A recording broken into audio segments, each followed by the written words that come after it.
아멘, 아멘. 부흥나로부터 제목으로 하나님의 말씀을 듣겠습니다. 부흥의 반대말은 쇠퇴입니다. 쇠퇴 혹은 쇠락을 좋아할 사람은 아무도 없습니다. 쇠퇴는 망하는 것이고 죽는 것입니다. 우리는 할 수만 있으면 망하지 않기를 원합니다. 망하는 자리, 죽음의 자리에 있기를 좋아하는 사람은 아마 우리 가운데 아무도 없을 것입니다.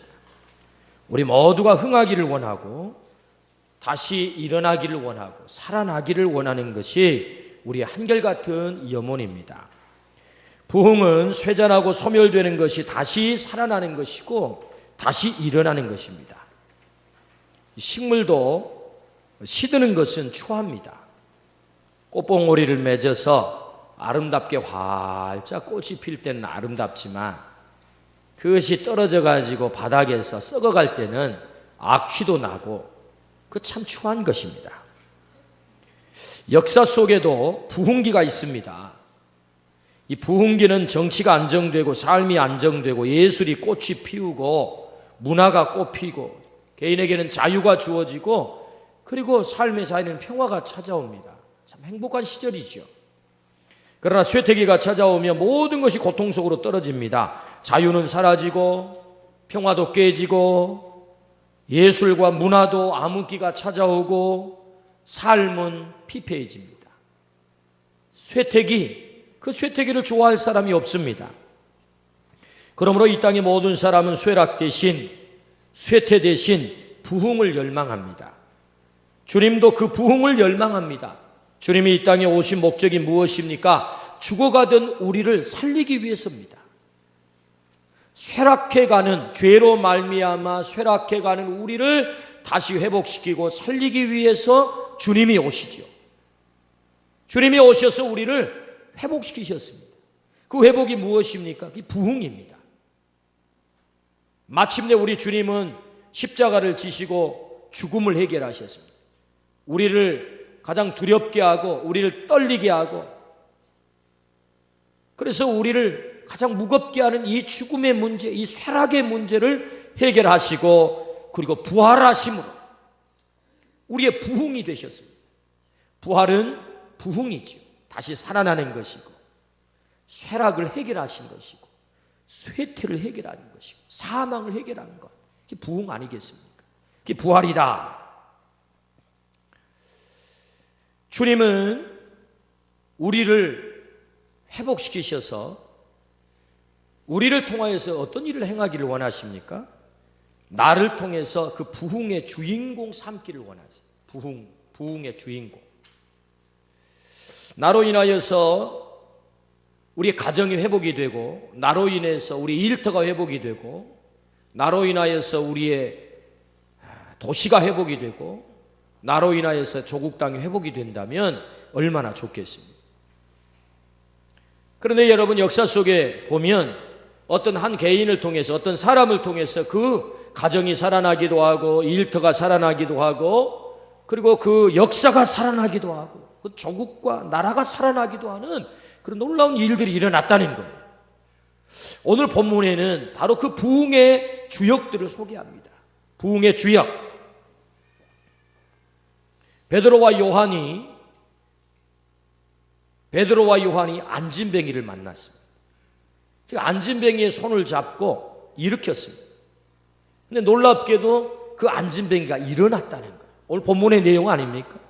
안진뱅이가 일어나 걷고 뛰고 찬미하며 성전에 들어가서 하나님을 높이 찬양했다. 한 번도 걸어본 적이 없는 안진뱅이. 날마다 구걸하면서 먹고 살 수밖에 없는 가장 비참한 인생. 그 밑바닥 인간이 일어났다는 거예요. 일어났다는 말은 그에게 부흥이 찾아왔다는 것입니다. 회복이 찾아왔다는 것이지요. 그 회복의 역사, 그 부흥을 가져온 사람이 바로 누굽니까? 베드로와 요한이었다는 거예요. 오늘 하나님께서는 베드로와 요한 그 부흥의 주역들을 우리에게 소개합니다. 왜 하나님께서는 베드로와 요한 그 부흥의 주역들을 우리에게 소개할까요? 오늘 베드로와 요한이 부흥의 주역이 된 것처럼 너도 베드로와 요한처럼 부흥의 주역이 될 수 있어, 부흥의 주인공이 될 수 있어 라고 주님이 말씀하고 싶으신 겁니다. 2000년 전에 베드로와 요한이 그런 일을 했다가 아닙니다. 오늘 너를 통해서 안진뱅이를 일으키기를 원해. 쇠락해가고 죽어가고 비참한 인생 가운데 빠져있는 사람을 너를 통해서 다시 부흥시키기를 원하고 다시 일으키기를 원해 라는 주님의 메시지가 이 말씀 속에 담겨 있다는 거죠. 그러므로 오늘 말씀을 통해서 부흥, 나로부터 내가 먼저 부흥을 경험하고 그 부흥을 우리의 삶의 자리에 전념시킴으로 베드로와 요한이 부흥의 주역이 된 것처럼 오늘 우리가 그 부흥의 주인공이 되기를 주의 이름으로 축원합니다. 그렇다면 어떻게 우리가 부흥의 주인공이 될 수 있을까요? 쇠락되어가는 삶의 자리에서 우리는 어떻게 부흥의 주인공으로 살 수 있을까요? 오늘 세 가지를 하면 됩니다. 세 가지. 기억도 굉장히 간단합니다. 글자가 세 자입니다. 단어가 세 개입니다. 첫 번째는 올라가라, 두 번째는 기도하라, 세 번째는 주어라. 요 세 가지만 기억하면 돼요. 첫 번째는 뭐라고요? 올라가라. 두 번째는 뭐라고요? 기도하라. 세 번째는 뭐라고요? 주어라. 글자가 세 자고 단어도 세 개입니다. 오늘 이 세 개만 잘 기억하고 이 메시지를 들을 수 있다면 오늘 우리가 베드로와 요한처럼 부흥의 주인공, 일으켜 세우는 부흥의 주인공이 될 수 있다. 첫 번째, 오늘 3장 1절 말씀 같이 한번 읽어봅니다. 3장 1절입니다.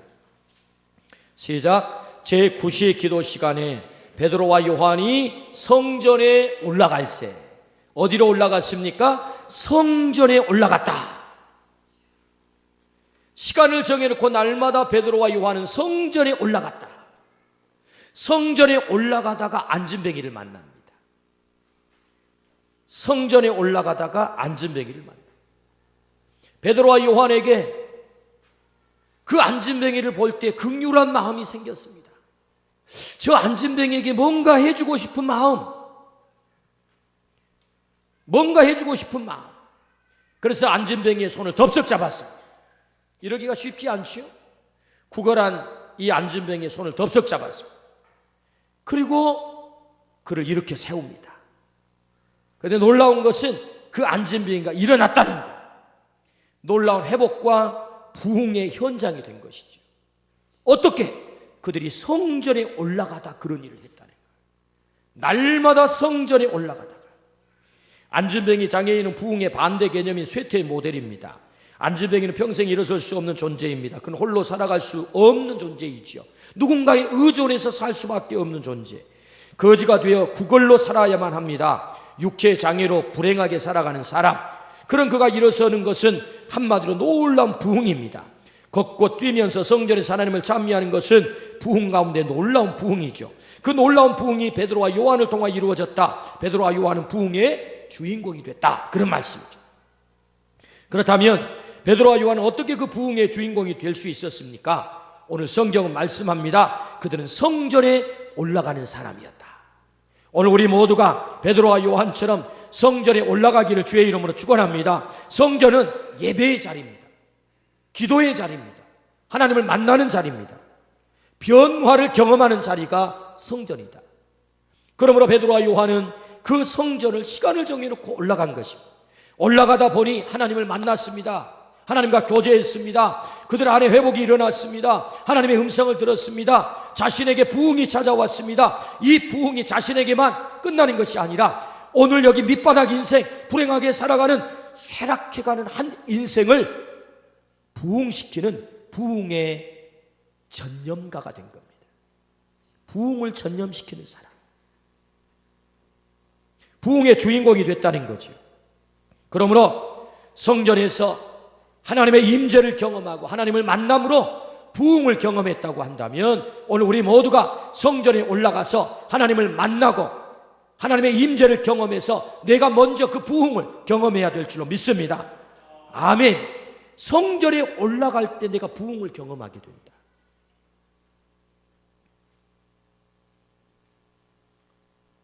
엘리야 선지자가 갈멜 산상에서 12덩이 돌덩이를 주워다가 무너져버린 여호와의 단을 수축했다. 이것이 열왕기상 18장의 이야기입니다.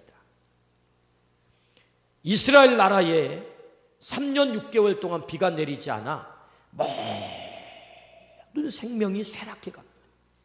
죽어갑니다. 모든 생명이 망해갑니다. 원인이 무엇입니까? 여호와의 제단이 무너졌다는 것입니다. 하나님을 섬기는 예배가 무너졌다는 것입니다. 엘리야 선지자는 이걸 정확하게 진단을 했습니다. 여러분, 의사가 치료를 잘하려면 진단을 잘해야 되죠. 진단. 요새는 워낙에 기계가 좋아가지고 CT 혹은 MRA를 찍으면 3D 입체로 전부 들여다보게 되어 있습니다.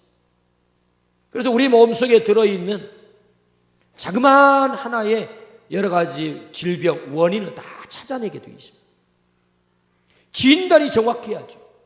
엘리야는 왜 이 땅이 이토록 고통 가운데 빠졌는가? 왜 불행하게 됐는가? 왜 쇠락이 찾아왔는가? 왜 하늘문이 닫혔는가? 왜 비가 내리지 않는가? 왜 모든 생명이 죽어가는가? 그 원인을 찾았습니다. 그 원인은 다른 데 있지 않았습니다. 하나님을 섬기는 제단이 무너졌다는 거예요. 여호와의 단을 그래서 그는 수축하기 시작합니다. 그를 응원한 사람은 아무도 없습니다. 그를 동조한 사람은 아무도 없습니다. 850대 1에 저 바알 선지자, 아세라 선지자, 저 이세벨과 아합 왕 앞에서 모두가 그의 적입니다. 엘리야를 죽이겠다고 눈을 시퍼렇게 뜨고 있습니다. 그런 서슬퍼런 그런 환경 속에서 엘리야는 묵묵히 누구도 동조하지 않아도 누구도 응원하지 않아도 묵묵히 하는 것은 무너져버린 제단을 수축합니다. 하나님께 예배해야 될 제단, 갈멜산에서 그 제단을 수축합니다. 그리고 그 제단을 수축하고 나서 하나님 앞에 제물을 올려드리고 예배를 시작합니다. 놀라운 것은 그 예배를 통해서 3년 6개월 동안 닫혔던 하늘문이 열린 줄로 믿습니다. 죽어가는 이스라엘 땅에 회복이 찾아왔다. 비가 내렸다. 부흥이 찾아왔다는 말이죠. 무엇입니까? 무너져버린 여호와의 제단을 다시 쌓았다. 예배가 회복이 됐다. 그런 말씀이죠. 베드로와 요한이 성전에 올라가서 뭘 했을까요? 하나님께 예배했겠지요. 성전은 예배하는 자리입니다. 기도하는 자리입니다. 하나님을 만나는 자리입니다. 하나님의 임재를 경험하는 자리입니다. 베드로와 요한이 그냥 부흥의 주인공이 된 게 아니었습니다. 날마다 시간을 정해놓고 성전에 올라갔다. 그러므로 그가 부흥의 주인공이 된 것입니다. 엘리야가 부흥의 주인공이 된 것, 많은 사람이 있었기 때문에 부흥의 주인공이 아닙니다. 다 하나님을 떠나버렸어도 홀로 외롭지만 꿋꿋하게 제단을 쌓고 하나님 앞에 예배할 수 있었을 때 그 한 사람이 하늘문을 열어서 이스라엘의 회복을 가져온 것입니다. 많은 사람이 필요한 게 아닙니다. 하나님께 온전히 예배할 수 있는 한 사람. 어쩌면 우리를 불러주신 것은 오늘 네가 그 한 사람이 되어다오. 쇠락해가는 너의 가정을 살릴 수 있는 사람은 너야. 너의 일터를 살릴 수 있는 사람은 너야. 죄악으로 신음하는 이 땅을 살릴 수 있는 사람도 너야. 오늘 내가 하나님의 성전에 올라 하나님을 온전히 예배할 수 있다. 그 하나님의 임재를 경험할 수 있다면, 그 하나님으로 말미암아 내가 먼저 부흥을 경험할 수 있다면, 내 가슴이 뜨거워질 수 있다면, 나를 통하여서 우리의 삶의 자리가, 우리의 가정이, 우리의 일터가 온전한 부흥의 역사가 일어날 것을 말씀하십니다. 그러므로 어떻게 베드로와 요한이 부흥의 주인공이 될 수 있었습니까? 그것은 성전에 올라갔다.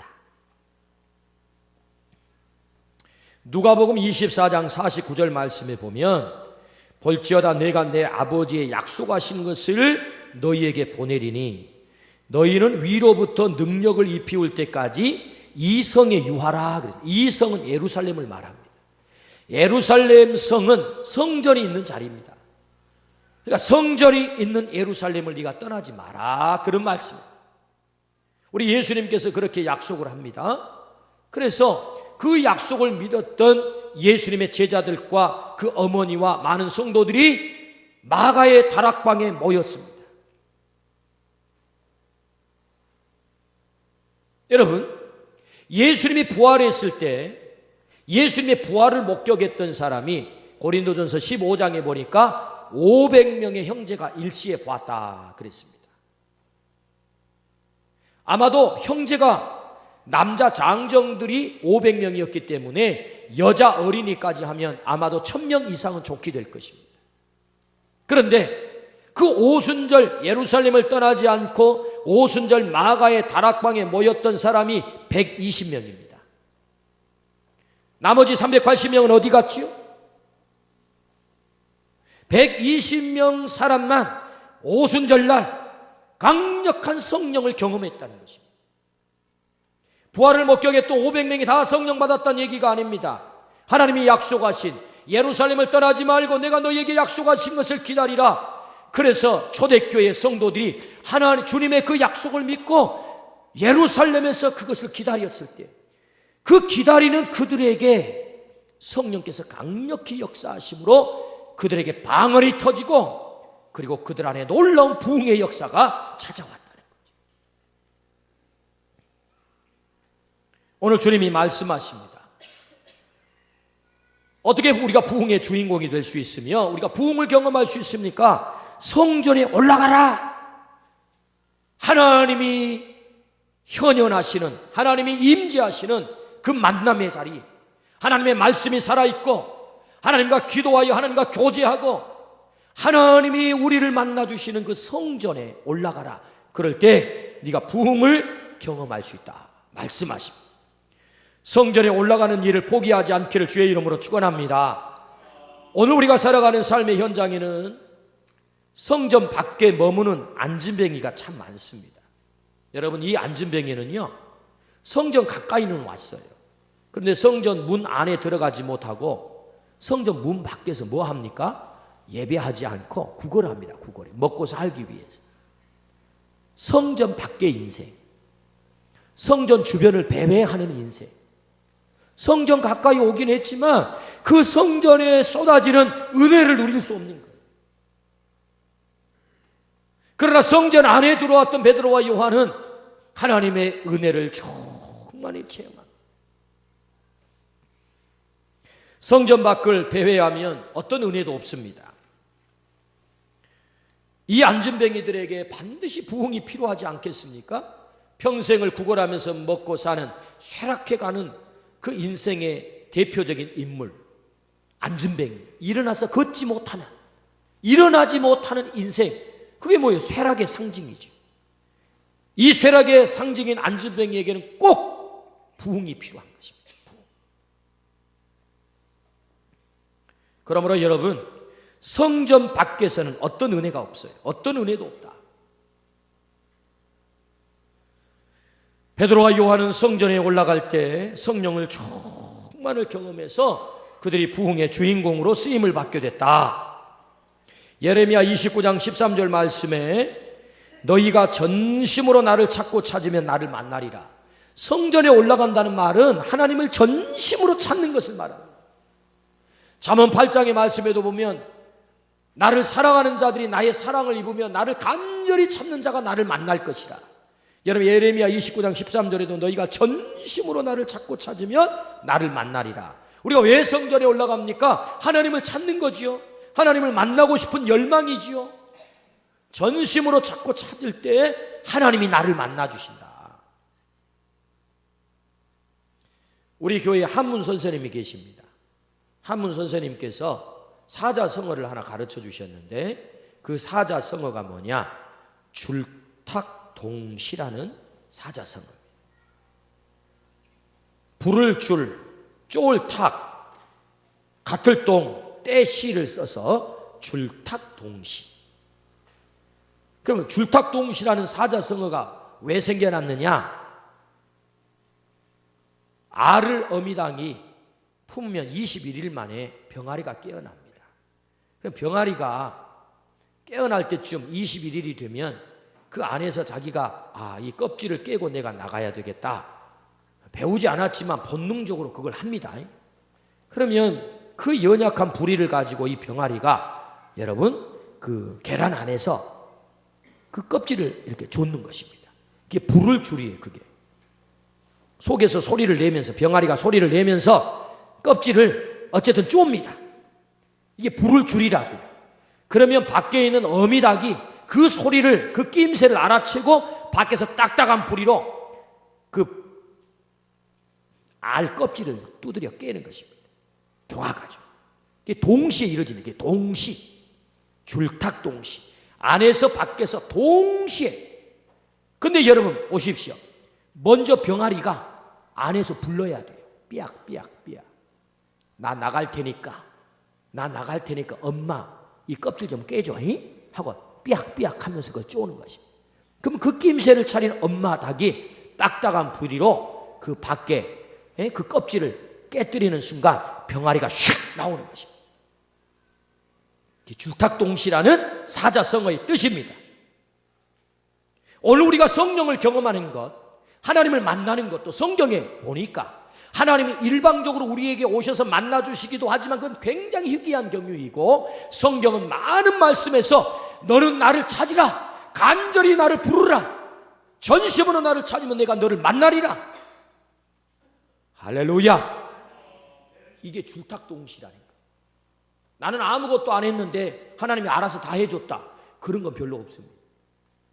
내가 열심히 성전을 찾고 치열하게 예배를 드리고 하나님을 꼭 만나야 되겠다, 그 하나님을 내가 오늘 경험해야 되겠다, 그 하나님을 만나지 않고는, 하나님의 음성을 듣지 않고는 내가 이 성전을 떠나지 않겠다라고 하는 그 간절한 사모함이 결국은 하나님을 만나게 되고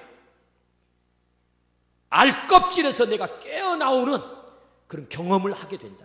각성의 경험, 깨닫는 경험, 하나님을 만나는 경험, 그냥 이루어지는 게 아니에요. 내가 하나님을 전심으로 찾고 찾을 때 하나님은 우리를 만나주시겠다 약속하셨습니다. 베드로와 요한이 전심으로 하나님을 찾았습니다. 그 하나님을 찾는 행위가 무엇입니까? 성전에 올라갔다는 거예요. 여러분, 날마다 성전에 오르기를 주의 이름으로 축원합니다. 성전에 날마다 오르는 삶, 그 삶이 부흥의 주인공이 될 수 있는 것입니다.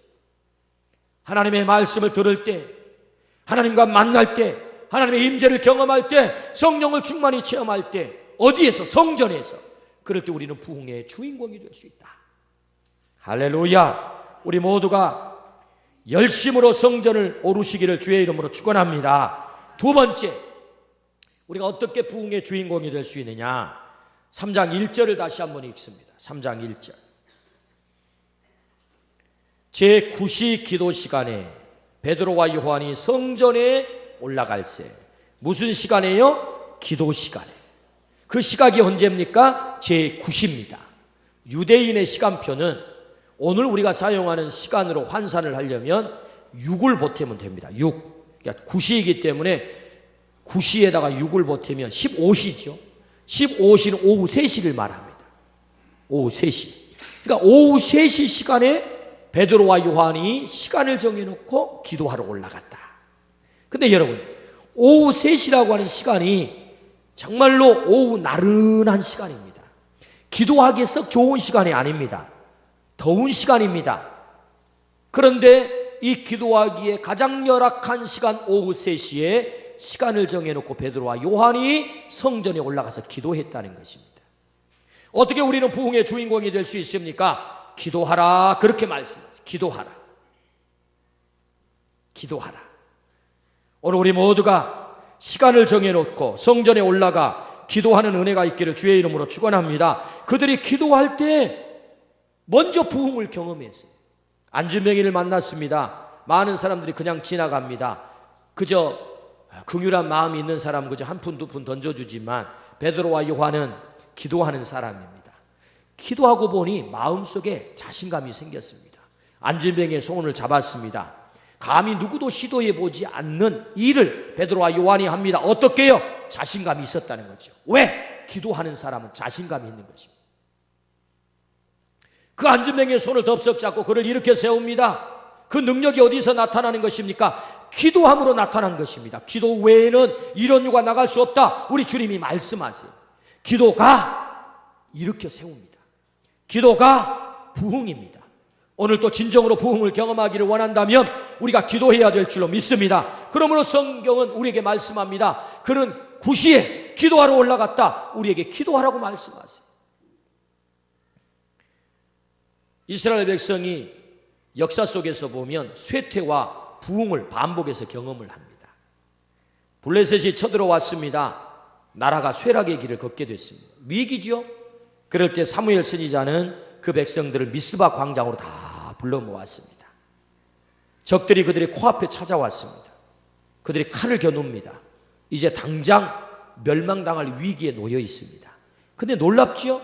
사무엘 선지자는 이 위기 앞에서 무기를 준비해라. 우리가 전쟁을 하자.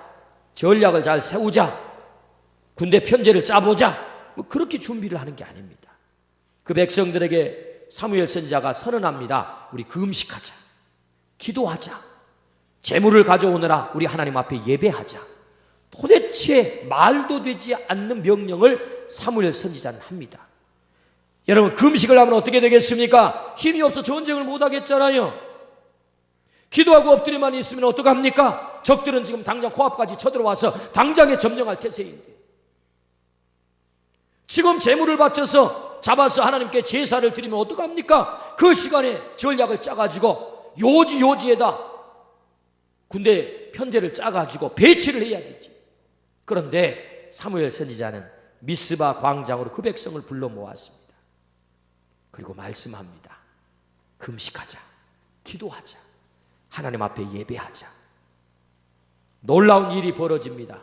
하나님 앞에 금식하며 기도하고 하나님 앞에 제물을 올려 바쳤을 때 그들을 코앞까지 쳐들어왔던 블레셋 진영을 우리 하나님께서 깨끗이 전멸시켜버린 줄로 믿습니다. 놀라운 승리를 가져왔다는 거지요. 그래서 여러분, 사무엘상 7장에 에베네셀, 하나님이 여기까지 도우셨다. 도움의 도를 세웁니다. 도를 취해서 하나님이 여기까지 도우셨다. 어떻게요? 어떻게 그 승리를 경험합니까? 어떻게 그 부흥을 경험합니까? 하나님이 도우셨다는 거죠. 언제 도우십니까? 그들이 기도하고 그들이 금식하고 그들이 예배할 때 하나님은 놀라운 회복과 부흥을 가져오게 했다. 할렐루야. 그러므로 오늘 우리의 인생에도 하나님은 에베네셀의 승리의 도를 세우기를 원하십니다. 우리 개인, 우리 가정에, 우리의 일터에도 하나님이 여기까지 도우셔서 내가 승리했습니다. 내가 회복됐습니다. 내가 부흥을 경험했습니다. 오늘 우리의 인생에도 하나님이 도우심으로 내 가정의 부흥의 역사가, 내 삶의 부흥의 역사가 찾아왔습니다. 에베네셀 기념비를 세우기를 원한다고. 여러분, 이 승리의 기념비를 세우기를 주의 이름으로 축원합니다. 언제 우리는 그 승리를 맛볼 수 있는 것입니까? 금식하며 기도할 때 하나님이 승리를 주셨다. 할렐루야. 내 실력이 아니죠. 내 능력이 아니죠. 내 환경이 아니죠. 환경은 가장 열악하고 내 실력은 없고 금식을 해서 힘은 다 빠졌지만 하나님이 승리케 하시면 막을 자가 없는 줄로 믿습니다. 에베네셀, 하나님이 여기까지 도우셨다. 이 생생한 하나님의 회복과 부흥을 경험하기를 주의 이름으로 축원합니다. 아멘. 그렇습니다, 여러분. 우리가 어떻게 부흥의 주인공이 될 수 있습니까? 그것은 우리가 기도할 때. 그러므로 두 번째, 기도하라. 여러분, 이 기도의 사람이 되기를 주의 이름으로 축원합니다. 베드로와 요한이 시간을 정해놓고 기도했습니다. 이 말씀은 곧 오늘 네가 시간을 정해놓고 그렇게 기도하기를 원해. 주님이 말씀하십니다. 저는 다니엘만 생각하면 참 신기합니다. 어떻게 그럴 수 있었을까? 다니엘, 그는 포로로 끌려갔습니다. 그는 노예로 사는 사람입니다. 근데 우여곡절 끝에 그가 발탁이 됐습니다. 훈련을 받습니다. 그리고 마침내 저 바벨론의 국무총리가 됩니다. 놀라운 일이죠. 어떻게 그런 일이 가능할까요? 여러분, 그는 그럴 출신이 아닙니다. 그런 배경도 아닙니다.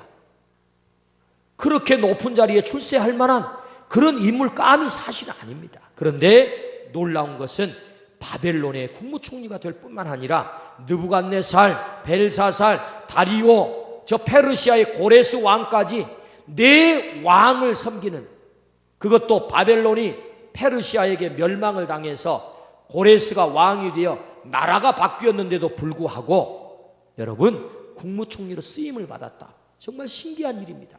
여러분 생각해 보십시오. 고려 왕조가 망했습니다. 고려 왕조가. 이성계가 조선을 세웠습니다. 망한 고려 왕조의 영의정을 데려다가 당신이 조선의 영의정이 되시오. 그럴 왕이 어디 있겠어요? 말도 안 되는 얘기입니다. 그런데 다니엘은 그렇게 쓰임을 받았다는 거예요. 느부갓네살, 벨살살, 다리오, 그리고 고레스 왕까지. 어떻게 그런 일이 가능했느냐? 여러분, 다니엘은 하루에 3번씩 철저하게 예루살렘을 향해서 기도했던 삶을 살았습니다. 기도하는 것을 포기하지 않았습니다. 어떤 상황 속에서도. 여러분, 사람이 잘 나가면 사람들이 시기를 합니다. 저놈 잡아 죽여야지, 저놈 끌어내려야지, 그래야 내가 올라가지. 이게 사람이 사는 세상입니다. 다니엘이 잘 나가니까 그를 모함해서 함정에 빠뜨리는 인간들이 있었습니다. 왕이요, 왕 외에 충성을 다하거나 왕 외에 기도를 하는 사람이 있으면 다 사자밥이 되게 합시다. 누구를 잡기 위해서요? 다니엘 잡기 위해서. 왕은 그것도 모르고 조서에다가 어인을 꽝 찍었습니다. 그래, 그런 놈이 있으면 다 잡아다 사자밥이 되게 하자. 결국 다니엘이 걸려들었습니다. 다니엘은 너무너무 잘 알고 있었습니다. 나를 잡기 위해 함정을 팠구나. 그럼에도 불구하고 그는 그 조서의 어인이 찍힌 내용을 정확하게 알고도 하루에 3번씩 정한 대로, 전에 하던 대로 예루살렘으로 창문을 열어놓고, 여러분 문 닫고 기도하면 안 됩니까? 소나기는 피해가라는 말이 있습니다. 소나기 내리면 잠시 피했다 가면 되는 거지. 그런데 다니엘, 문 닫고 기도해도 될 것입니다. 골방에 들어가서 모르게 기도해도 될 것입니다. 아니 30일 동안 피하고 소나기 지나간 다음에 다시 기도해도 될 것입니다. 그런데 다니엘은 전에 하던 대로 포기하지 않습니다. 기도를 포기하지 않습니다. 결국 마침내 그는 걸려들었습니다. 사자굴 속에 던져졌습니다.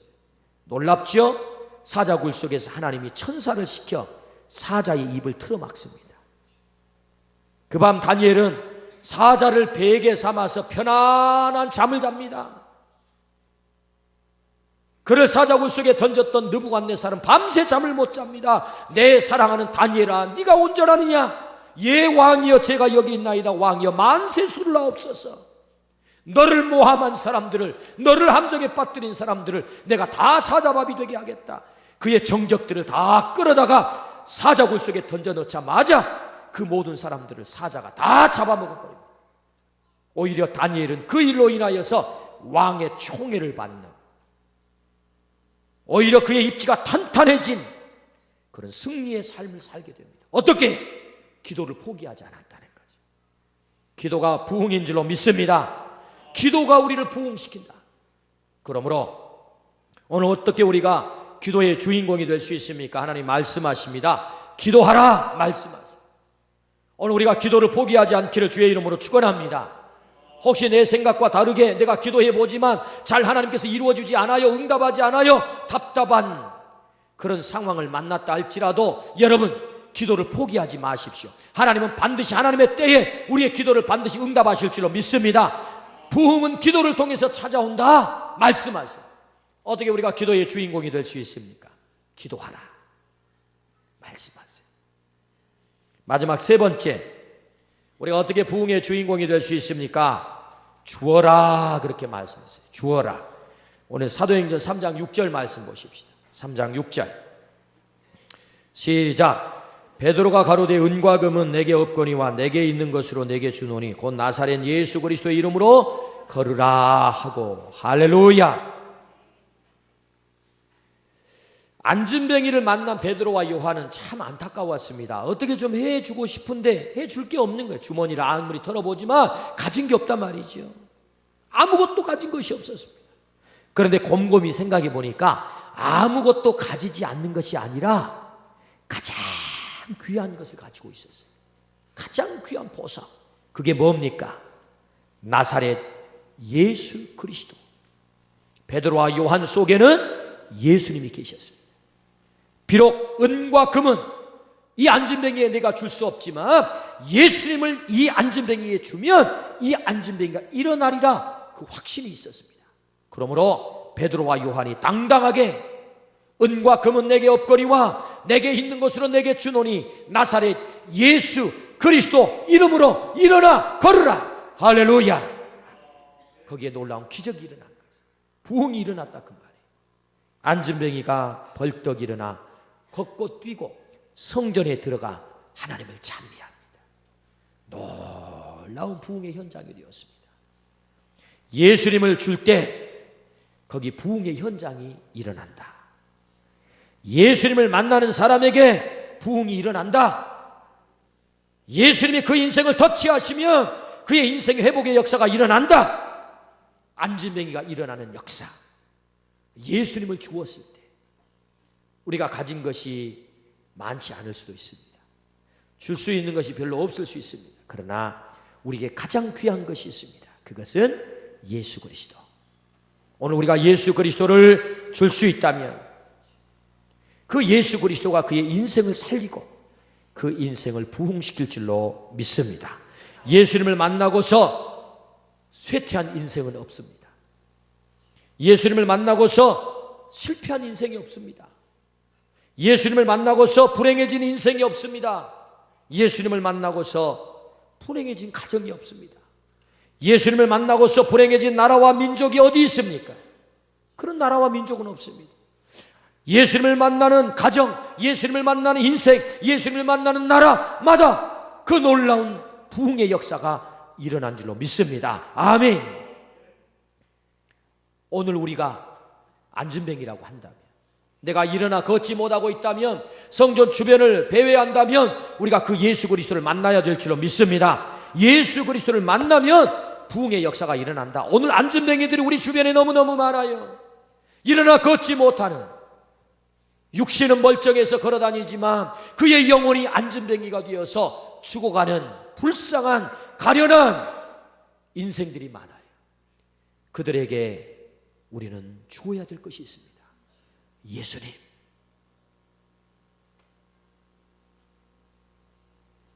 맛있는 고기를 먹고 맛있는 음식을 먹기 때문에, 그래서 그 얼굴에는 기름기가 흐르고 좋은 옷을 입어서 부러울 것 없이 살아가는 것을 보니 그 인생이 정말 잘 살아가고 있는 것입니까?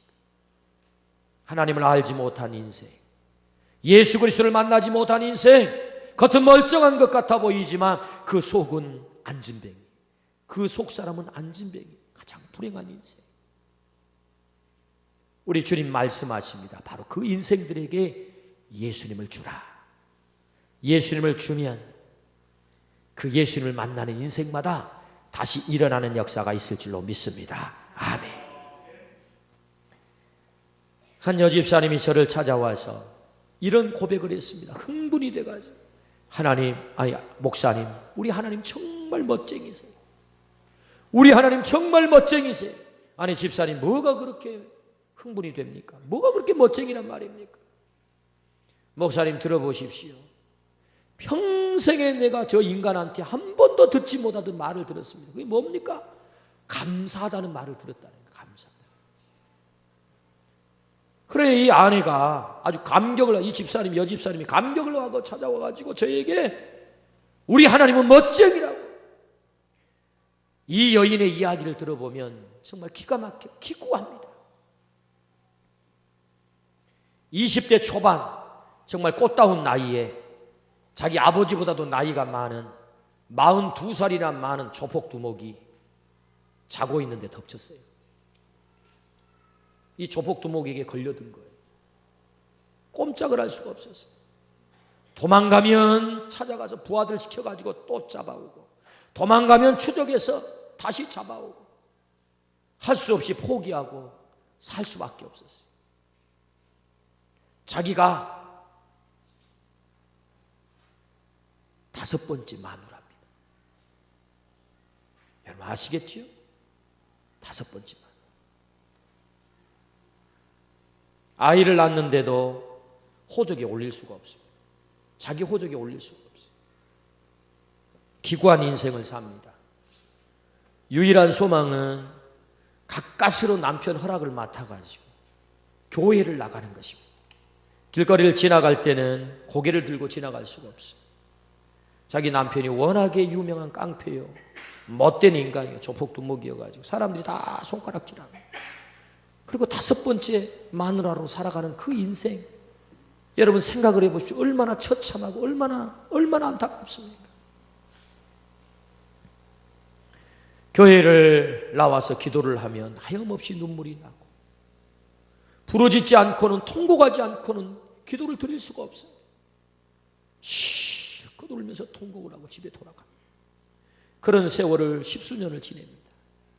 근데 놀랍지요? 그 남편이 나이가 들어 늙어가기 시작합니다.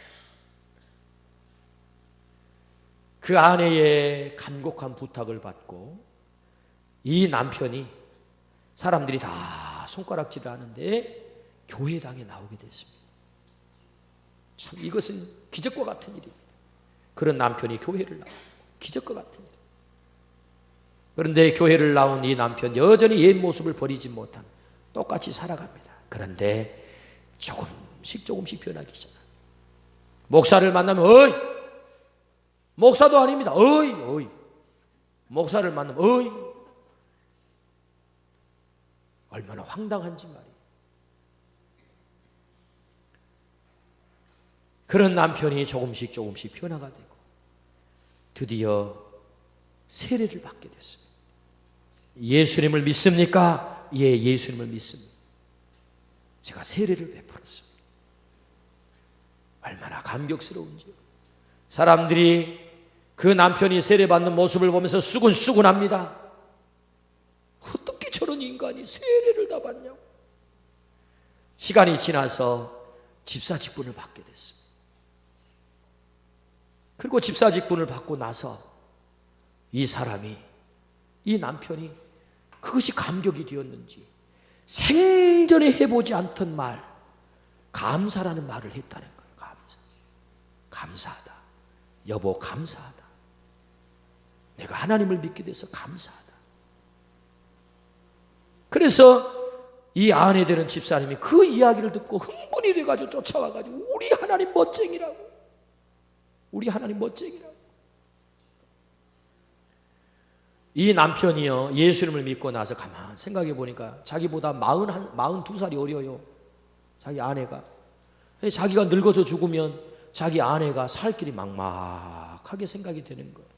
그래서 우리 아내를 어떻게든 살게 해줘야 되겠다, 그 마음이 든 거예요. 세상에 그런 생각을 해보던 사람이 아니에요.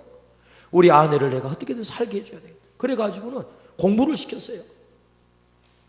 그래가지고 중학교밖에 나오지 못하던 자기 아내를 고등학교, 어른들이 다니는 그 고등학교, 2년 과정의 고등학교를 나오게 하고, 그리고 내친 김에 대학을 가라. 어디를 갈까요? 네가 살 궁리를 해야지. 그럼 어디를 가야 됩니까? 저 신학 공부하려면 그래 신학 공부해라. 호신대로 갔어요. 그래서 호신대를 졸업했어요. 그리고 전도사님이 되었어요. 남편은 떠났어요. 제가 장례를 지냈어요. 그리고 그 아내는 너무나도 행복하게 목회 사역을 하고 있어요. 종종 만날 때마다 제가 이 전도사님에게 말합니다. 전도사님, 책을 쓰십시오. 꼭 당신의 이야기를, 그 기가 막힌 이야기를 책으로 쓰십시오. 예수님의 위대하심을 얘기하십시오. 그런 인간도 예수님을 만나니 변화됐다고 얘기하세요.